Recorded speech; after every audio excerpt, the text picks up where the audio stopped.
Prince William and Princess Catherine are set to move into their forever home by the end of the year following renovations, but they've broken with tradition in a move to set and save taxpayers millions of dollars. What more can you tell us about the move from Adelaide Cottage to the much larger Forest Lodge in Windsor Great Park?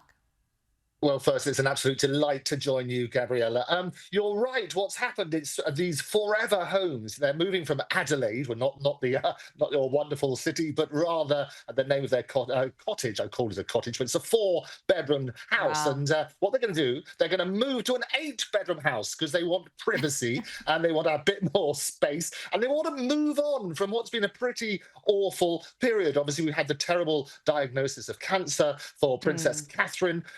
We've had some terrible times, the falling out of the brothers, Harry and William, which I hope will get patched up. And they're hoping to move to what they call the Forever House and Forever Home. And basically, it costs £16 million to move into it. But as a result, they've had to move out apparently two other homes for two other people or two other families because they can't be too close to the royal couple.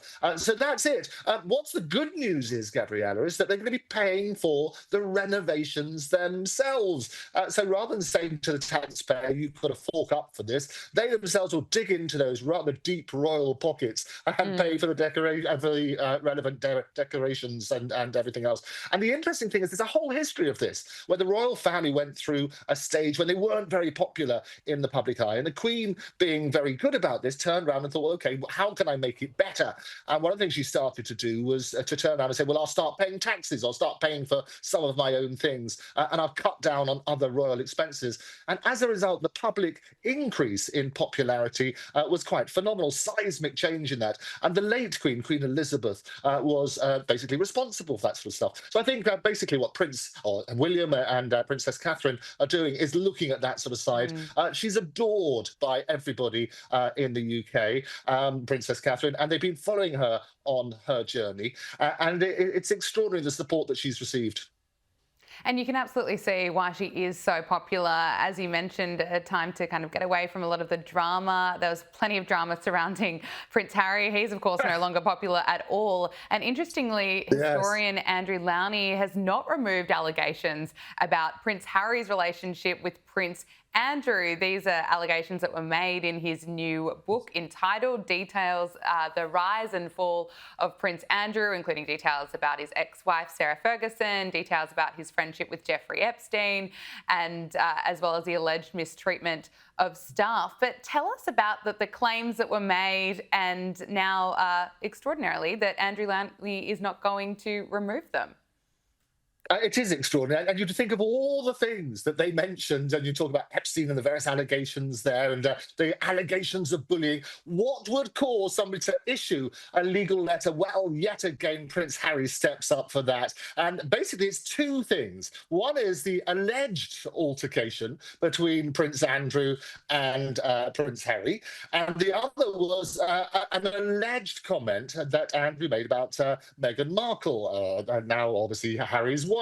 And the suggestion was that there was a fight between Andrew and Prince Harry. And the suggestion was that Andrew said, well, Meghan Markle's too old for you, and you should look for somebody younger. And Prince Harry denied all of that. He denied all of that. And Mm. what happened, Gabriella, is exactly that.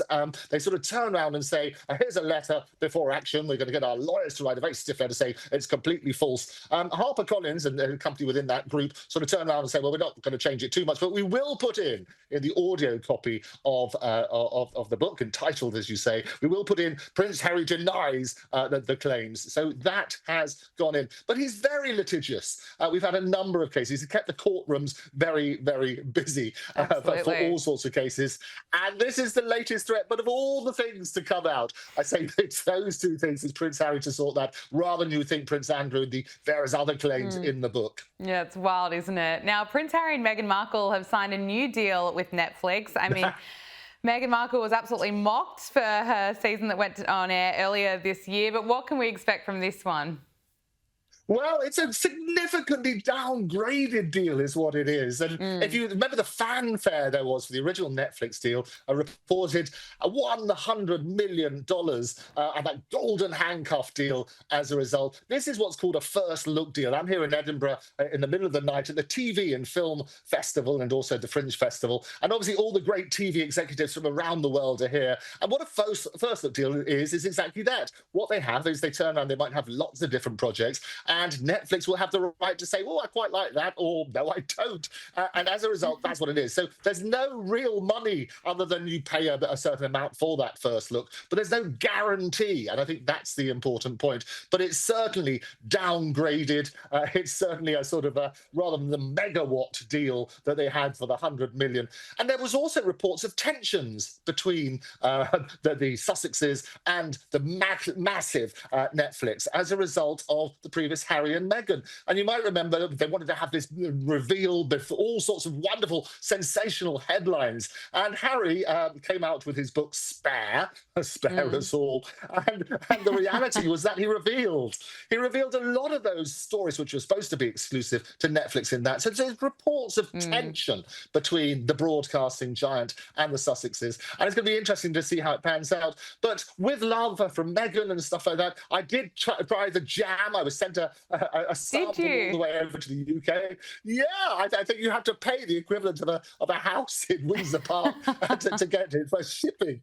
But I got one of the very rare things. I tried it live on air in a program that we do regularly. And I have to say that firstly, you couldn't call it jam anymore because it's not jam. To be jam, the legal definition means there's a certain sugar content, and this didn't have it. So it's called a spread. So it's a scam jam to start with. And actually, rather than going with the narrative of a lot of people, I quite liked it, but it was a little bit Okay. bitter. What does that tell you?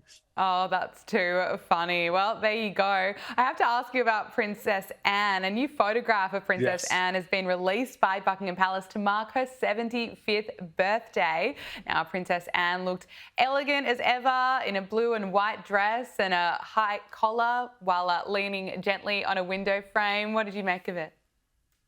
I love Princess Anne. Lots of Mm. people do. She's often said to be the hardest working royal because she gets out there and do things. I've had a joy of working with a lot of Olympics. Went to the Beijing game in Wow. 2008, and also there in 2012 in London, various other ones. And she's brilliant. She is absolutely brilliant at going to meet the people, but she's very down to earth. She doesn't like all the faff and kerfuffle of royalty, so she wouldn't normally tell people. And what I love about the inside report, there's always an insider, isn't there? What I Yeah. love about the inside report is that she will only tell people and celebrate if it's like a zero. So if she's 80 or 70 or 60 or 50, then she'll celebrate that. But the fact she's only 75, she wanted to keep it secret. And so she wouldn't meet with certain people in case they asked her, "How are you going to celebrate your 75th?" So apparently she wanted no fuss at all. She wants to be very down to earth. But we wish her a very, very happy returns for this week for her 75th birthday. Absolutely. And finally, royal fans have learnt recently that King Charles doesn't possess a passport or a driving license. Now, this was revealed in a Reddit post that revealed that the monarch was allowed to travel without a passport and drive without his license. Now, this would be a surprise to some, but I doubt you were surprised hearing this. What are your thoughts? Well, I wasn't surprised, but I thought it was interesting because a lot of people don't know it. So, Mm. whilst we go through all the struggles of going through passport control and trying to get those new electronic ones working, how many times do you have to keep sliding that in? He doesn't need it. And the reality of this is that basically it's diplomatic immunity. So, several monarchs around the world enjoy this privilege. He doesn't need to travel with a passport. I guess all he needs to do is get out one of those pound notes and he can hold that up and say, "That's me." So, he works on that sort of basis. But he doesn't need a driving license. And as the monarch, they enjoy a certain amount of immunity from prosecution as well. So all Mm. sorts of privileges, as well as the honours and struggles you sometimes have to have, come with the monarchy. Andrew Eborn, it was brilliant to speak with you. Thank you so much for joining us Lovely on to Power speak. Hour. Lovely to speak. Look forward to joining you again soon.